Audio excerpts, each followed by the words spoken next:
Ngayon, ang panahon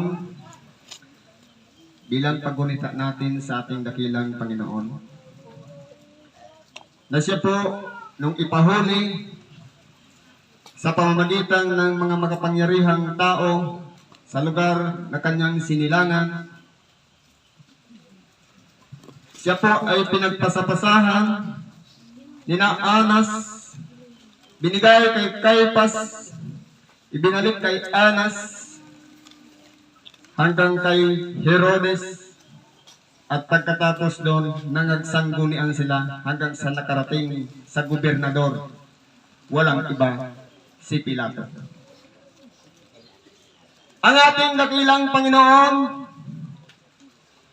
nung ginanap ang huling hapunan, at pagkatapos doon, siya'y nanalangin, subalit ang kanyang mga alagad ay nangasumpungan na natutulog sapagkat hindi nila kinaya ang pagsubok.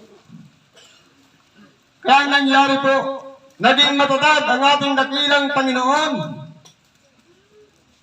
na halos ang lumalabas sa kanyang katawan, hindi na luha, kundi dugo, dahil lang po sa pag-alala niya sa bawat isa na nananalig sa kanya.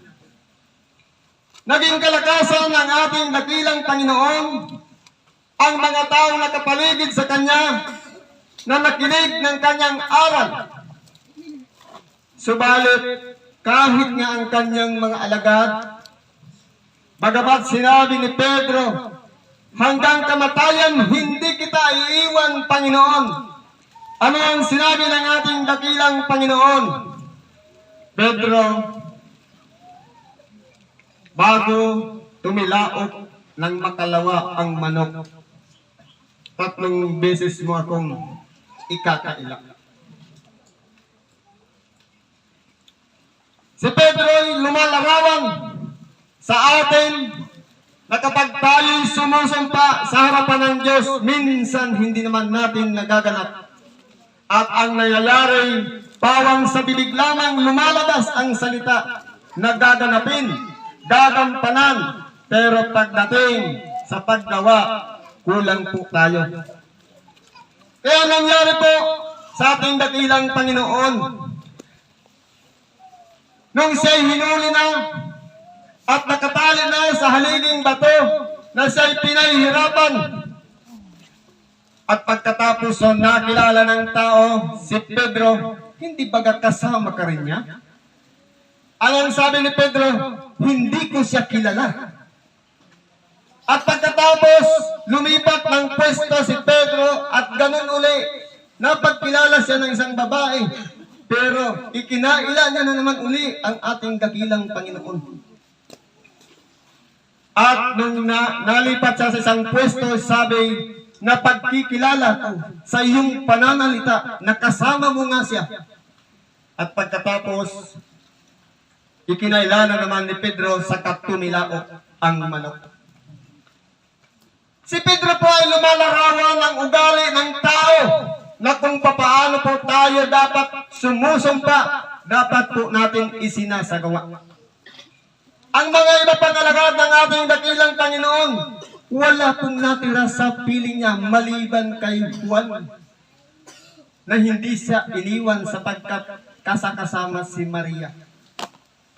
Kaya po, ang ating dakilang Panginoon, sa paglingon niya sa kanyang paligid, bawat hampas na tinatanggap ng kanyang katawan, ng panghampas na yaon ay may kawil sa dulo, na kapag yan ay bumabaon sa katawan ng ating dakilang Panginoon, kapag hinahatak, sumasama ang kanyang laman. At pagkatapos mo nun, ang ating dakilang Panginoon, matapos na pahirapan, ang ginawa ni Pilato'y inilabas. At dahil sa kaugalian, sabi ni Pilato, kinakailangan magpalaya tayo. Dahil sa kaugalian, subalit ano po ang pinagsisigawan ng mga tao? Palayain si Barrabas! Si Kristo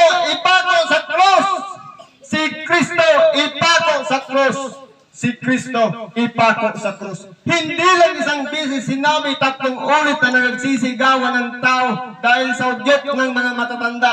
Kaya po ang ating dakilang Panginoon ipinagpalit sa salip sanay palayain dahil nga sa kalooban ng Diyos na kinakailangan niyang ialay ang kanyang buhay, pinalaya si Barabas. At pagkatapos po noon, ang ating dakilang Panginoon hindi pa natuwa sa kanya. Hirap na dahil sa dinadanas niyang mga dugo na lumabas sa kanyang katawan. Sa kanyang mga paghihirap, sa kanyang gutom na dinaranas at sa sikat ng araw, hindi pa natuwa, kumuha ng isang koronang tanik at ipinutong sa kanyang ulo. Na kung tayo nga, isang tinik lang bumaon sa ating katawan, nasasaktan na tayo. Gaano pa kaya kung 100 tinik ang iputong sa ating ulo na bumabaon dyan? Ano ang sabi ng mga kawal? Mabuhay ang hari ng mga Hudyo. Kaya po ang ating dakilang Panginoon, binisan ng kulay ube. At pagkatapos muling inilabas, ito ang hari ng mga Hudyo. Sabi ni Pilato. Pero dahil nga ang mga tayo na nagsisigawan na ipako siya sa krus, ang ginawa ni Pilato, kumuha siya ng tubig, naghugas ng kanyang kamay. Sabi niya, hindi ko ilalagay sa aking mga kamay ang dugo ng taong ito. At pagkatapos po noon, kumuha sila ng krus, simbigat ng pagkakasala ng bawat isa sa atin. At ito po'y ipinapasan sa kanya. 3 ulit siyang nalugmok, bumagsak dahil sa bigat ng krus. At pagkatapos po niyan, tinulungan siya ni Simon Sirenio upang iangat yung krus dahil sa bigat, pero hindi kinaya ni Simon. Kaya ang nangyari po, sadyang malakas ang katawan ng ating dakilang Panginoon. Bagamat siya'y hapong-hapo na, pagod na, halos habang sa daan siya'y sinisipa, at ang sabi pa'y, hulaan mo kung sino ang sumampal sa'yo. At pagkatapos noon, tinatadyakan siya, at may tali pa sa kanyang katawan na parang isang hayop na hinihiga habang bitbit niya ang krus. Ang nangyayari po'y nagkakatuwaan pa ang mga matatanda ng bayan. Pero po ang ating dakilang Panginoon, itunuloy niya hanggang sa makarating sa bundok ng Golgotha. At pagkatapos po doon, meron lang nakalagay doon na 2 tulisan. May hukay sa gitna, ang isa sa kanan at ang isa sa kaliwa. At ang ating dakilang Panginoon, matapos na makarating doon sa bundok ng Golgotha, ang cross ay inihiga at kumuha ng mapurol na pako, ipinasok sa kanyang mga palad. Kung gaano kasakit, tayo nga lang mapupok ng martilyo, halos umiiyak na tayo. Gaano pa kaya kung mapurol ang ipasok sa ating mga kamay? Pero ang ating dakilang Panginoon naging matatag. Ipinako ang kanyang kanang kamay. Subalit nang siya'y pinadipa, ang kanyang kaliwang kamay hindi umabot sa butas at kanyang tinalian ng mga kawal ang bisig ng ating dakilang Panginoon at hinatak at ipinako hanggang sa makarating sa isang butas. At pagkatapos po nun, ipinako din naman bawat isa kabilaan ng kanilang paa o kanyang paa ay ipinako din. Subalit, hindi pa natuwa. Ang ginawa nila ay tinalian ng cross at hinatak para itayo. Pero ang nangyari, habang itinatayo, kung yung pagbagsak ng cross dun sa butas, dinanos lahat yun ang ating dakilang Panginoon. At ang nangyari pa, naramdaman niya na lumangit-ngit lahat ng buo niyang katawan. Dahil sa paghihirap, dahil sa mga dinanas ng mga pagod, mga sakripisyo, ano ang ginawa ng mga tao sa kanya? Yun na yung cross na sinasabing pagpapakuan sa kanya. Yung kanyang damit, na ibinukod sapagkat siya'y ipinako ng hubot-hubad. Hindi katulad ng mga nakikita natin na may damit. Ibinilag sa kahiyan, sabi ng kasulatan. Kaya hindi na muli siyang nagpapapako. Kaya minsan lamang nagpapako ang ating dakilang Panginoon. At pagkatapos nun, hindi na siya babalik, kundi paghuhukom na. Kaya po ang ating dakilang Panginoon, nakita niya ang mga kawal. Ang kanyang damit ay hinabi na buo at kanilang pinagsapalaranan.